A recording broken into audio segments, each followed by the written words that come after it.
Hi there, it's Moira McDonald. I am just in the throes of making a tag, and I thought you might, oops, sorry, just getting my seat adjusted, might be interested in joining me. I'm making a journal just now, and I was thinking later on yesterday about making tags, and you know that way you just suddenly think, I don't know where to start, and I don't. So anyway, I made one this morning, which I quite like.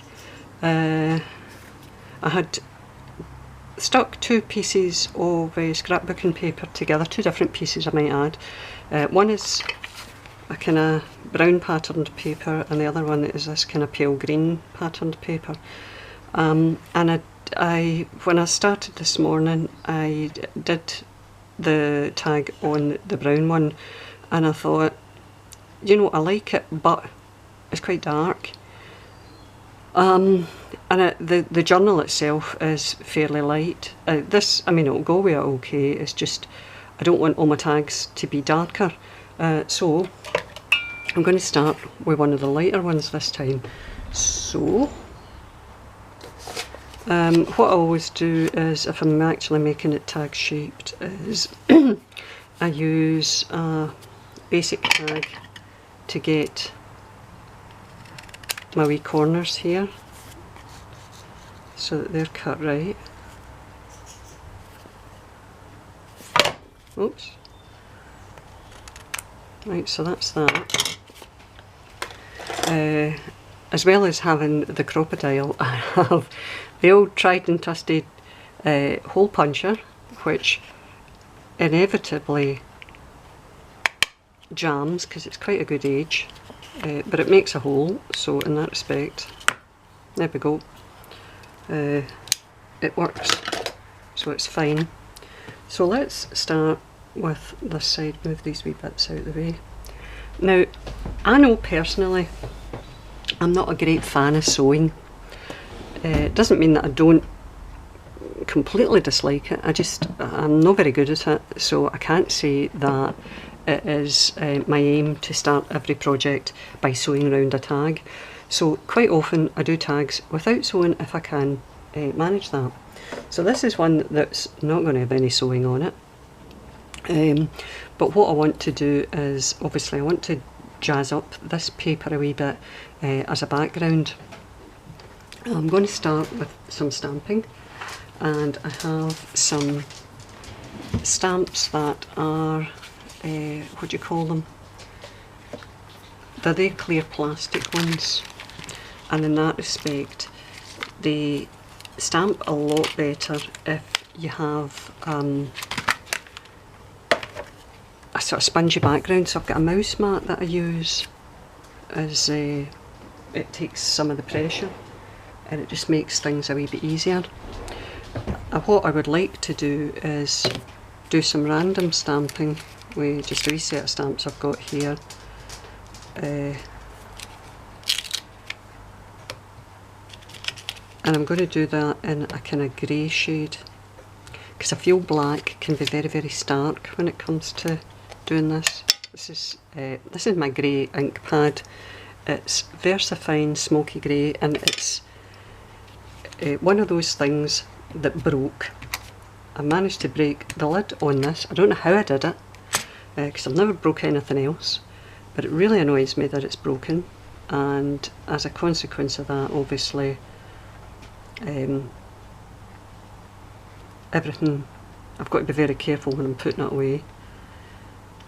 Strictly speaking, I should buy another one, but there's no point in throwing away money, do you know what I mean? So I'll fight with it and continue to use it. Oh, there it is. So I'm just using some random stamps that are all kind of vintagey. Absolutely no idea where these came from. Well, no, I think they might be Prima Marketing, because I know Prima Marketing do quite a lot of good vintage stamps. But to be honest, I couldn't tell you for sure. If they're not Prima Marketing, then they're almost certainly from AliExpress. but I've got a feeling they're from Prima Marketing. Either way, I really like them because they're small, which I think is always invaluable when it comes to stamps.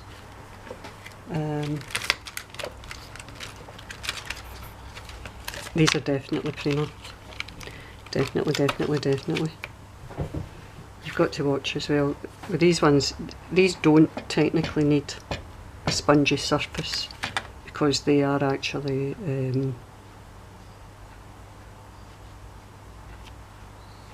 padded already, the way they're made.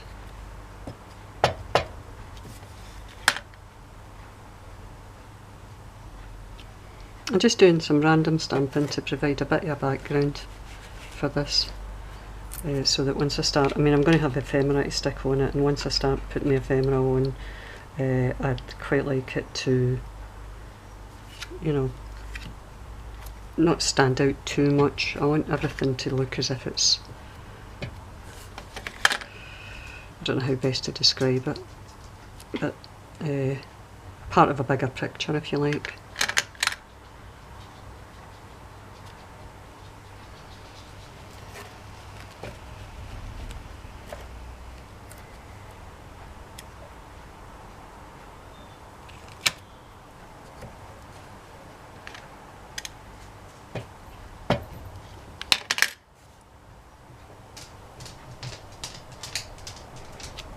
I'm putting most of it around the edges of this because I should imagine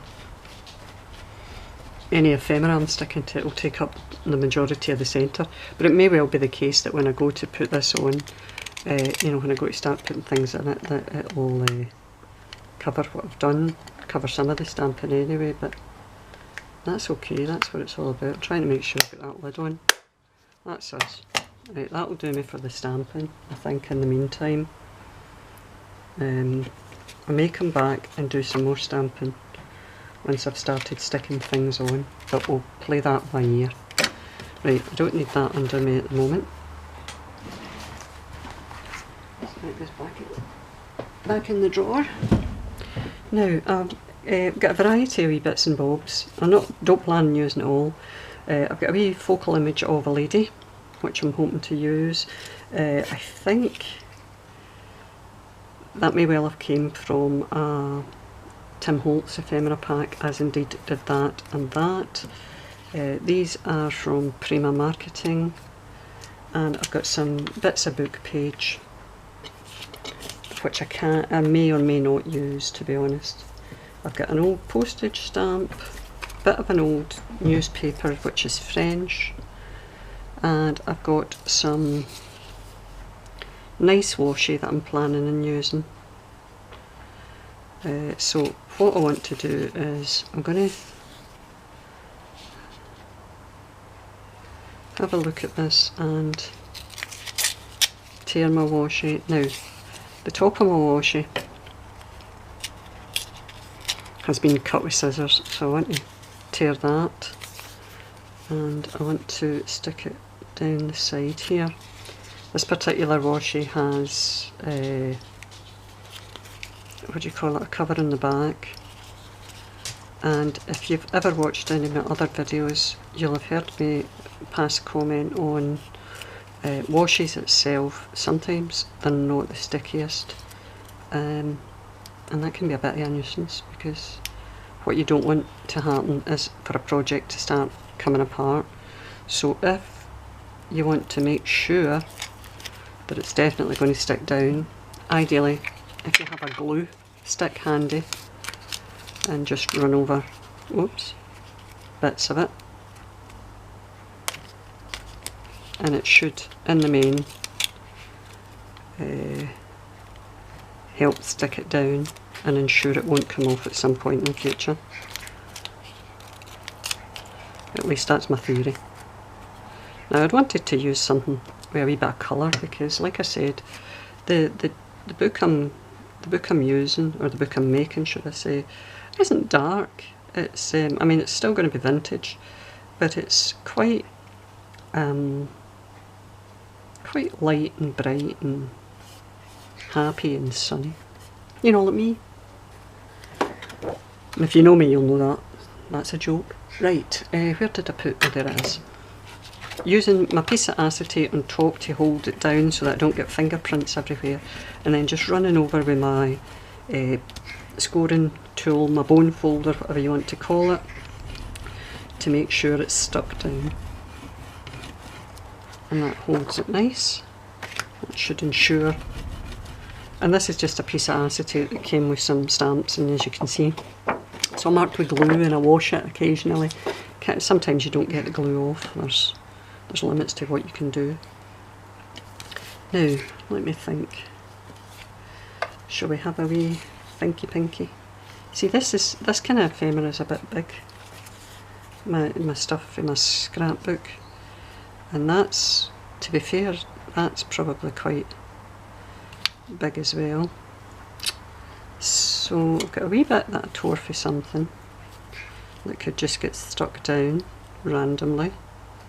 Although there's a good chance even if I stick it there it will get covered up with something. In fact, we will stick it there.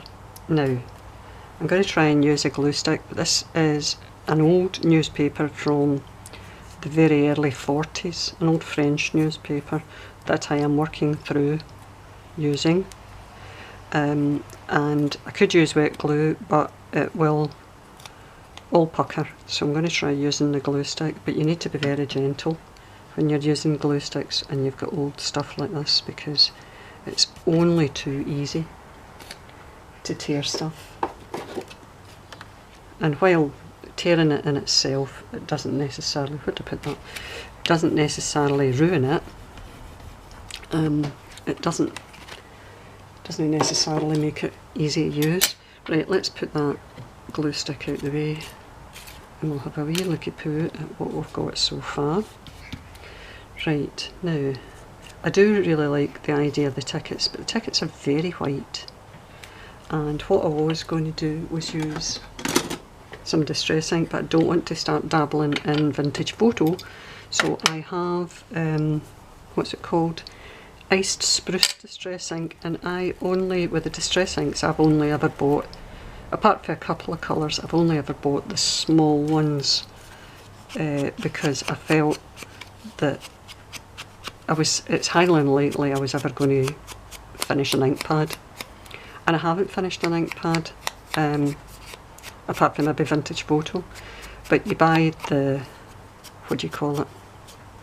I'm just going to run over this a wee bit to really give this a distressed look, but not a distressed look as in blue, sorry, brown. Just give it a wee bit of, you know, take the 2020 out of it. I think that'll do us. I think I've pretty well done that. So I think what we'll do is, again, you're not going to see all of this, but it's okay, that's the nature of the beast. You do this with a view to building a background, if you like. I'm going to just go around. The Tim Holtz ephemera obviously is quite old looking, so you don't really need to worry so much about actually colouring that overall. This, see this is, it's a really minor point probably for other folk, but it annoys me. If they're going to die cut ephemera like this, you'd think they would die cut it evenly, but the way this has been cut, there's more edge on a couple of the sides than to the other ones, so we'll trim that because I like my things to look right. Put my wee pile of stuff, just go around the edge on that one as well.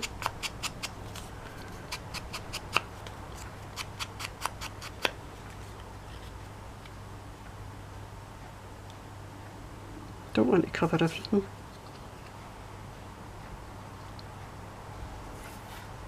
If I stick my lady down there, see, I'm covering an awful lot of my flowers like that, and I don't want to do that. I think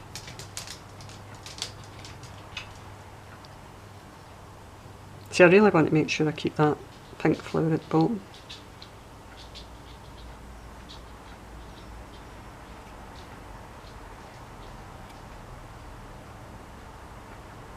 I'm going to go with that. Right, let's start gluing. I've also got a kind of greenish vintage postage stamp. I don't even know what country this comes from, but it's really quite good in terms of the colour because it's going to tone in really quite well. So let's get some stuff stuck down. I've got lace and whatever that I could be using, but to be honest, I don't think it's... I'm putting down so much ephemera that I really don't think lace is dreadfully necessary in this instance. So just using some of your old Beacon 3-in-1, Beacon being the company that makes Fabri-Tac, and I think I bought that in preference to Fabri-Tac. I don't know why, just one of those things.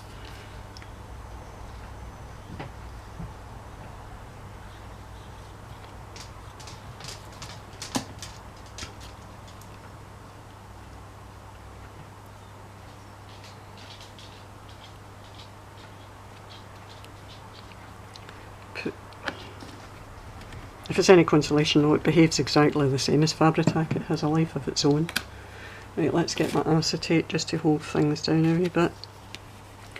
Sometimes, depending on how much glue you've used, you've got to be really careful how you press this, because it's only too easy for glue to come shooting out the side if you've used an awful lot. So, you know, think before you do it.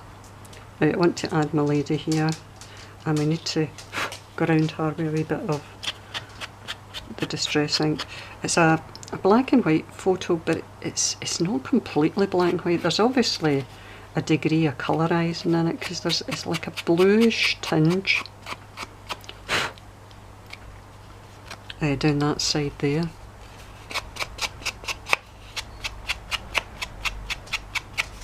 Now I could put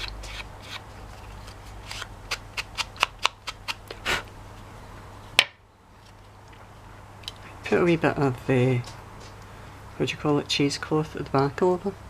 We'll have a look at this and see how it works out.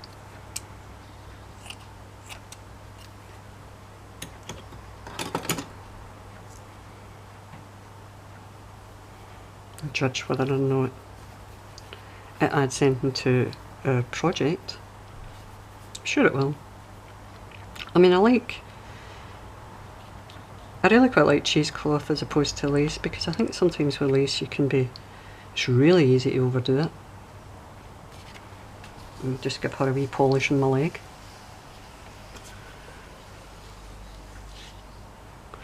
Right, I think that will do for us there. Now, the other thing about adding the cheesecloth is I don't necessarily want to glue all of the cheesecloth down, because again, it's quite nice to have something in your project that kind of moves a wee bit, do you know what I mean? So I'm going to put some glue just there to make sure it holds it.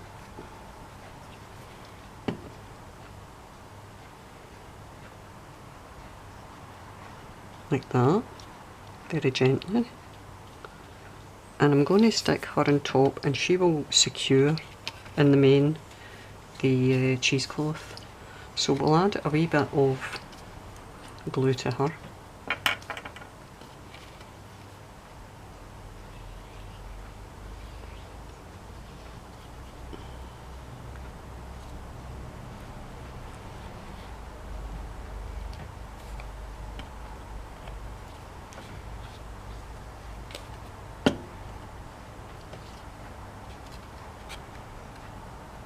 And I'm putting it at a wee jaunty angle because I like my jaunty angles. And where's my... I don't want to touch... It's really easy to mark a photograph, believe you me, I know. I have done it so many times where I've ended up with a woman with glue on her face, and that's no use. So I'm just going to hold down the picture with the acetate and give it a very gentle press with my bone folder or my scoring tool or whatever you want to call it, in the hope that that will hold down that image. And gently lift that up. It's not holding it at the edges just yet, so I might need to hold that for a second.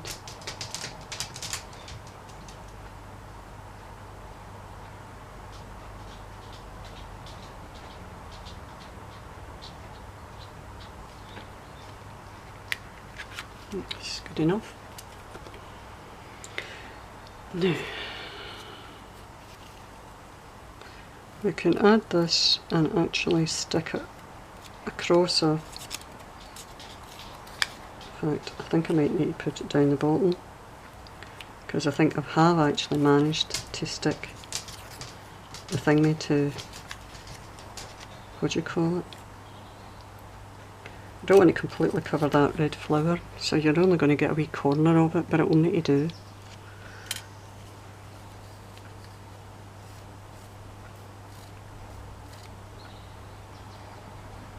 Just using some normal run-of-the-mill PVA glue that I've decanted into a wee tiny bottle with a nozzle.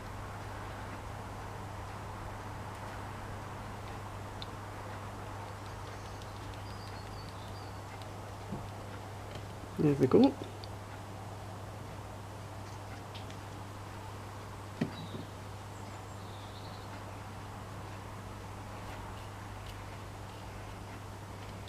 And I think that's just about her. I mean, I've got, see, my lace is too big. This is what I mean about the problem with lace, is it's only too easy to find something that you can add to a project and it completely overpowers it. That's the last thing you really want to do. Let's see. Cut this down and we'll see if we can use it anywhere, just for the sake of adding a wee bit of lace.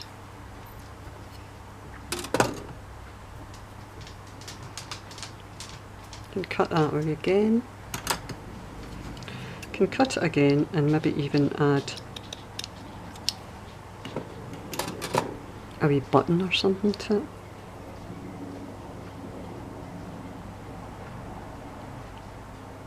I don't want to cover all the French writing. You can put that there.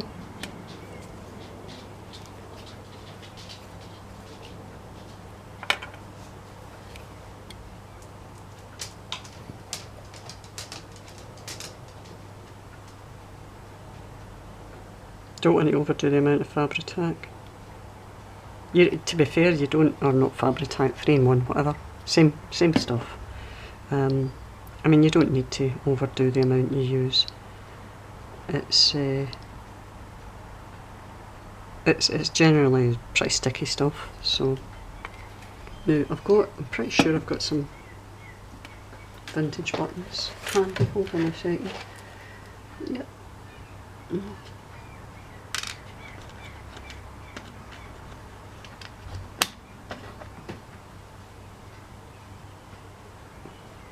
Stick a couple on it. I think they're two different buttons and they're quite...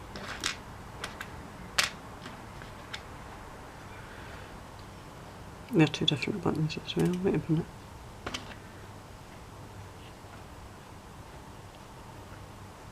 Oh, do you know, I don't think I'll bother with the buttons. I don't see any benefit. I would like a wee bit of colour, if I'm being honest. So give me a second till I have a look at my little jar of trinkety poos. I'm sure we can stick something.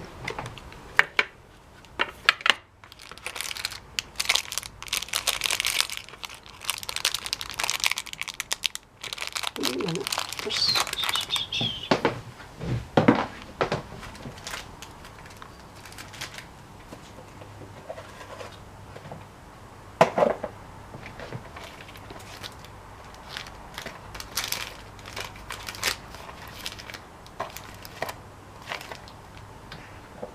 I do have other little trinkety things that are sparkly. It's just a question of finding where I've put them.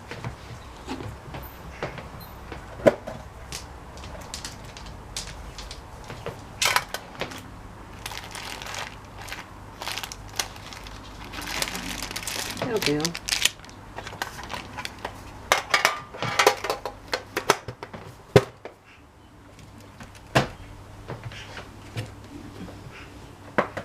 I should maybe keep all my little sparkly trinket things together.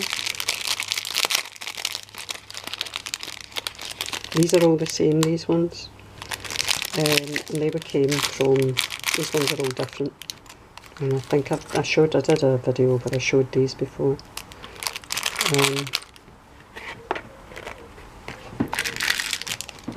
I'll use one of these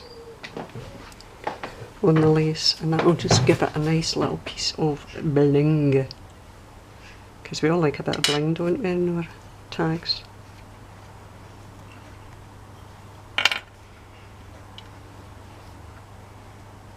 Again, the Beacon 3-in-1 come Fabri-Tac will stick this, as far as I'm aware, pretty well.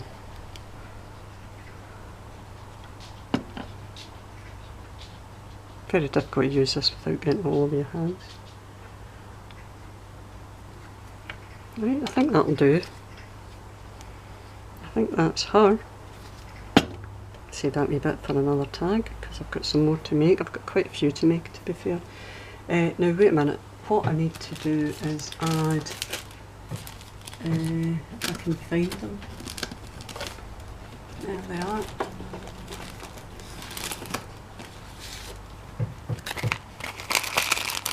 I've got some of these little ring enforcers. So I want to stick